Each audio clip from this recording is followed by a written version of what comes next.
aanu ku bilownay Saciid Cabdullaahi Dani ayaa toddobaadkan noqday madaxweynaha cusub ee Puntland kadib markii uu ku guuleystay doorasho ka dhacday xarunta baarlamaanka ee Garowe ku taala.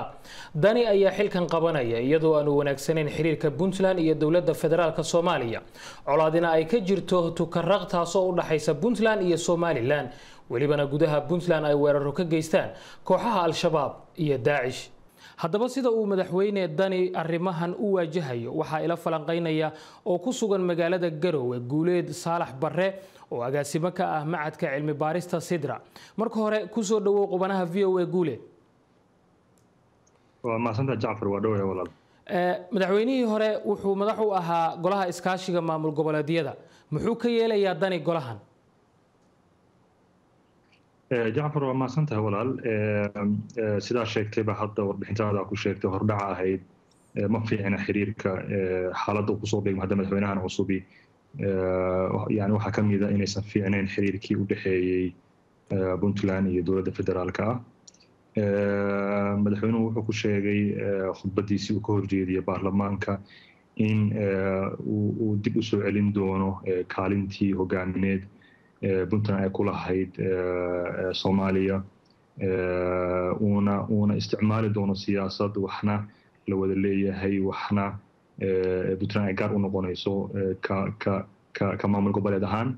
marka waxaan isleeyahay madaxweynuhu wuxuu si taxadar leh dib u eegis ugu samayn doonaa waxyaalaha la isku hayay oo hadda xukuumadii yani ka horeysay ama madaxweynuhu ka horeeyay dowladii uu hogaaminayay waxay sheegtay oo waxay ahayd sababta ay xiriirka u xumaaday inay ugu weynayd laba arrimood. midda koowaad oo ah ballanqaadyo badan oo ama heshiisyo badan oo kala dhaxaynayay Puntland iyo dowladda federaalka inay waxba ka socon waayeen xagga dowladda federaalka ah. tan labaadna waxay ahayd in faragelin ay dowladda dhexe mar walba ka wado maamul goboleedka.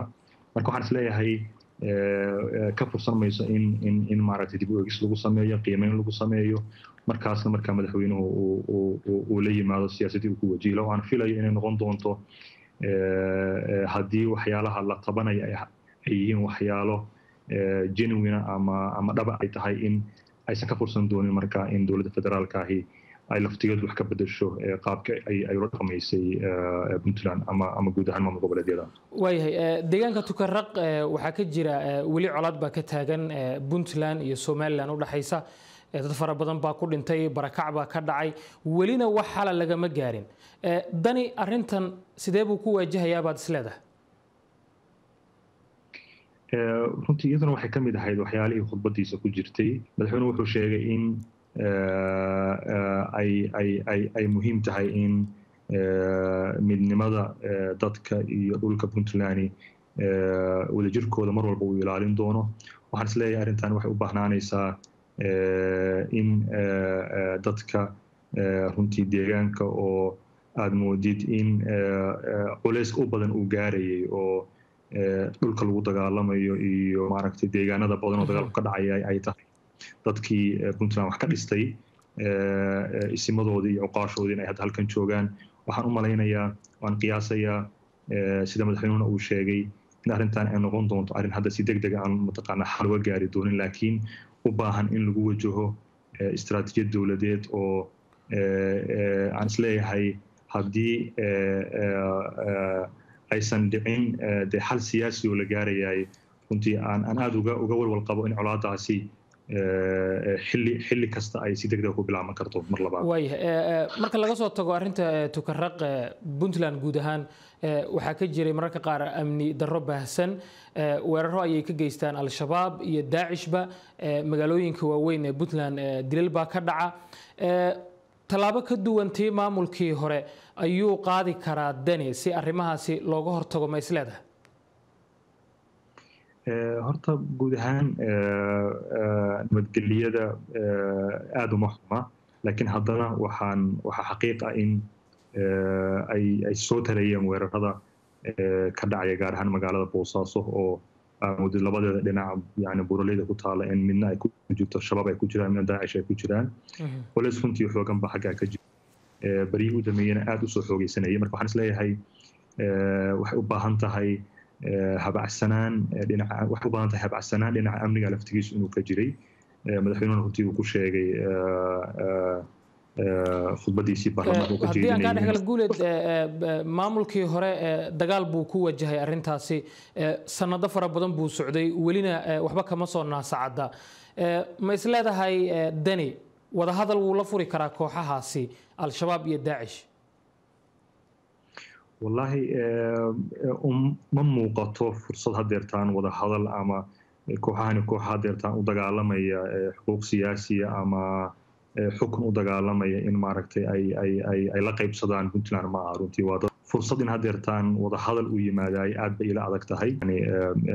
Yani hal caskari in lagu ciribtiro ayay tahay fursada kaliya muuqanaysa. Maxaa yeelay wax hadeertaan kayaan hadeertaan ama entity siyaasadeed oo ama maaragtay ka hadlaya mataalib siyaasiya ama wax midna maaha. Marka ma umalaynayo hadeertaan hal siyaasadeed oo lala geli karaya inay muuqato.